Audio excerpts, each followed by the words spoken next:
अस्सलामुअलैकुम वरहमतुल्लाहि वबरकातुहू। दोस्तों, आज आपके सामने हम एक मोहब्बत की कहानी लेकर हाजिर हुए हैं। मोहब्बत की कहानी आपने सुनी होगी, लैला मजनू की, श्री फरहाद की, रोमियो जूलियट की। ऐसी एक अमर कहानी आपके सामने पेश करते हैं। उम्मीद कि आप पसंद फरमाएंगे। बहुत दिनों की बात है, वंस अपॉन ए टाइम। ये पुराने ज़माने की कहानी है, लेकिन मोहब्बत की कहानी है। मोहब्बत करना चाहिए, मोहब्बत अच्छी चीज़ है। मोहब्बत जब भी थी और आज भी है और कल भी रहेगी। वक्त और हालात की वजह से सूरत हाल बदल जाती है, सिचुएशन बदल जाती है, लेकिन मोहब्बत की कहानी मोहब्बत की होती है। वैसे लोग कहते हैं कि भाई ये 1940 की कहानी है, 1950 की कहानी है, 1960 की कहानियाँ हैं, लेकिन आपको यकीन आएगा कि बहुत सारे नौजवान आज भी जो है 1950, 1960, 1970, 80, 90, 70 के सब गाने जो है आज भी लोग सुनते हैं। और ऐसी ही कहानियाँ आज भी हमारे आसपास और हमारे अतराफ घूमती रहती हैं और जन्म लेती रहती हैं। चलिए कहानी सुनाते हैं। एक लड़का जिसका नाम इब्राहिम नाजी था, मिस्र में रहता था, मुल्क मिस्र में रहता था, मिस्र के एक गांव में रहता था। यानी इब्राहिम नाजी नाम का लड़का मिस्र के एक गांव में रहता था। इसको बचपन से अपने पड़ोस में रहने वाली एक लड़की से मोहब्बत हो गई थी। यानी दोनों एक ही मोहल्ले में थे, एक ही साथ बचपन से साथ खेलते रहे और उसी तरह से जवान हुए। तो इब्राहिम नाजी जो है उस लड़की से बहुत मोहब्बत करने लगा। दिन रात जो है उसके ख्यालों में गुम रहता था, यानी उसके बारे में सोचता रहता था। और इस वक्त जो है इब्राहिम नाजी की उम्र सिर्फ 16 साल थी। वो लड़की को प्रपोज़ करना चाहता था, कहना चाहता था कि मैं तुमसे शादी करना चाहता हूँ, मगर कम उम्र होने की वजह से और कोई काम नहीं करने की वजह से इसको वो जो है कह नहीं सका और लड़की को ये नहीं बताया कि वो उससे शादी करना चाहता है। ना बस हो सका और जो है ये हुआ कि 16 साल की उम्र में डॉक्टर नाजी को मेडिकल की तालीम हासिल करने के लिए, यानी डॉक्टर की तालीम हासिल करने के लिए कायरा जाना पड़ा। कायरा जो है, जिसको इंग्लिश में कायरो कहते हैं, वो वहाँ पढ़ने के लिए चला गया, क्योंकि गांव में फैसिलिटी नहीं होते थे, गांव इतने बड़े नहीं होते थे उस ज़माने में। तो वो कायरा पढ़ने के लिए चला गया। जब इब्राहिम नाजी ने अपने डॉक्टर की पढ़ाई करके डॉक्टर बनकर अपने गांव पहुंचा, जहां उसे घर पहुंचने की खुशी थी, और उसको खुशी ये भी थी कि वो अपनी मोहब्बत से मिलेगा और उसके सामने जो है उससे बात करेगा और उससे अपने जज्बात का इजहार करेगा, लेकिन ये सब ना हो सका। उसको सबसे बड़ा ये सदमा पहुंचा के जिस लड़की को वो चाहता था उसकी शादी हो गई थी, और ये खबर इब्राहिम पर पहाड़ बनकर टूट पड़ी। लेकिन वक्त जो है मरहम होता है और वक्त जो है बेरहम भी होता है। वक्त जो है किसी पर रहम नहीं करता। तो इब्राहिम नाजी जो है भी इस वक्त से गुज़रा और ये वक्त गुज़रता गया। इस वाक़े के 15 साल बाद एक दिन रात में दरवाजे पर खटका हुआ। डॉक्टर इब्राहिम ने देखा एक 40 साल शख्स और कुछ आदमी साथ हैं। डॉक्टर ने पूछा कि क्या बात है। इस आदमी ने कहा कि मेरी बीवी प्रेग्नेंट है और उसकी डिलीवरी होने वाली है और डिलीवरी में मुश्किल है, वो मर सकती है, डिलीवरी में पेचीदगी है, डिलीवरी में प्रॉब्लम है जिससे उसकी मौत हो सकती है, वो मरने वाली है।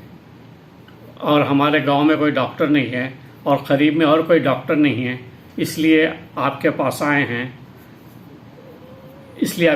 हैं, इसे बचा लीजिए, मेरी बीवी को बचा लीजिए। वो आदमी गिड़गिड़ा रहा था। तो डॉक्टर नाजी के पास जो है जाने के सिवा कोई रास्ता तो नहीं था। उस ज़माने में डॉक्टर ऐसे ही हुआ करते थे बेचारे।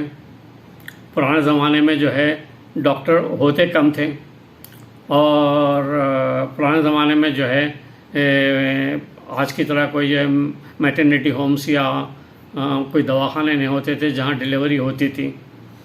उस ज़माने में जो है घरों पे जो है डिलीवरी करवा दिया करते थे, जैसे दाया कहते थे उस ज़माने में, या मिडवाइफ होती थी, वो जो है लोगों की घर पे डिलीवरी करवा देती थी।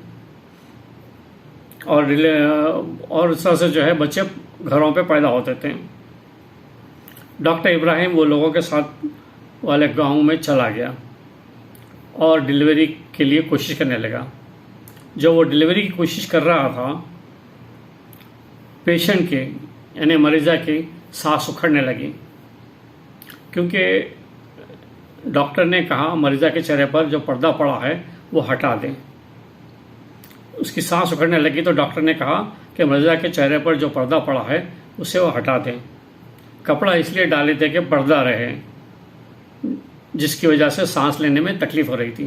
यानी पुराने ज़माने में जो है डॉक्टर से पर्दा कराने के लिए कुछ नर्मों का भी माहौल है, और वहाँ का जो है एक कस्टम भी है कि मर्द के सामने औरतें नहीं आती हैं, तो इसलिए उसके चेहरे पे जो है वो डाल दिए थे, पर्दा डाल दिए थे, तो जिससे उसकी सांस रुक रही थी। जैसे ही पर्दा हटाया और जब डॉक्टर की नज़र मरीज़ा के चेहरे पर पड़ी, पेशेंट के चेहरे पर नज़र पड़ी, तो डॉक्टर देखता ही देखता रह गया। उसके सामने उसकी मोहब्बत थी, उसके सामने उसकी मोहब्बत थी। डॉक्टर इसको देखकर फटे जज्बा से रोने लगा। मरीज़ा भी डॉक्टर को देखते ही देखते रह गई, और जो वहाँ मौजूद लोग जो थे वो हैरत से डॉक्टर को देख रहे थे कि डॉक्टर क्यों रो रहा है, डॉक्टर साहब क्यों रो रहे हैं, और किसी की समझ में नहीं आया। खैर डॉक्टर ने जो है अपने आप को संभाला और डिलीवरी की कोशिश करने लगा। अपनी जो है पेशा वाराना प्रोफेशनल जिम्मेदारियों को समझते हुए और निभाते हुए डिलीवरी की पूरी कोशिश करने लगा। और खुदा का करना ये हुआ कि काफ़ी जद्दोजहद के बाद उसने माँ और बच्चे को बचा लिया। दोनों बखैरियत और सेहतमंद थे। वहाँ मौजूद सब लोग बहुत खुश थे, और सब की जो है खुशी से फूले नहीं समा रहे थे कि जो है कामयाब डिलीवरी हो गई। और लोग अरबों में होते हैं, आवाज़ें निकालते हैं, नाच गाना करते हैं, धमाल डालते हैं, और मिठाई के लिए शेरनी बट रही थी, लोग खा भी रहे थे। मगर डॉक्टर का हाल बुरा था। डॉक्टर ने सब छोड़ा, ये जा वो जा, उसने अपना बैग उठाया और घर के लिए रवाना हो गया। इसने अपनी फ़ीस भी नहीं ली और घर वापस लौट गया। घर पहुंचा तो फजर की नमाज हो रही थी। नमाज पढ़ी और अपने घर की सीढ़ियों पर बैठ गया। कलम पकड़ा और दर्जन भर पेपर और नज़म लिखने लगा, और लिखा, ओ मेरे दिल मेरे जज्बात कहाँ हैं ये न पूछ, ओ मेरे दिल मेरे जज्बात कहाँ हैं न पूछ। उस नज़्म का जो पहला शेर है उसका पहला मिसरा ये है, ओ मेरे दिल मेरे जज्बात कहाँ हैं न पूछ। ये नज़्म बहुत बड़ी है, लॉन्ग, और ये अतलाल की नज़्म के नाम से मशहूर है। ये अतलाल, अलीफ तोए लाम अलीफ लाम के नाम से, अतलाल के नाम से मशहूर है। कहते हैं डॉक्टर इब्राहिम नाजी की मौत के कुछ साल बाद ये नज़्म उम्मे कुलसुम की नज़र से गुजरी। उम्मे कुलसुम अरब की जो है मशहूर गुलकारा थी। उम्मे कुलसुम को जैसे पाकिस्तान में नूरजहाँ हैं, जिस तरह से लता मंगेशकर और आशा भोसले वगैरह हिंदुस्तान में हैं, इस तरह से उम्मे कुलसुम अरब की बहुत मशहूर और अच्छी गुलकारा थी। और ये नज़्म जो है उम्मे कुलसुम की नज़र से गुजरी। उम्मे कुलसुम ने नज़्म पढ़कर बहुत इम्प्रेस हुई और इस पर बहुत असर हुआ। इसने अपने लोगों से कहा कि इस नज़्म को कंपोज करो, इसको संगीत दो, और फिर उम्मे कुलसुम ने इसको गाया। ये नज़्म बहुत मशहूर हुई और आज भी ये कला महफिलों की जान है।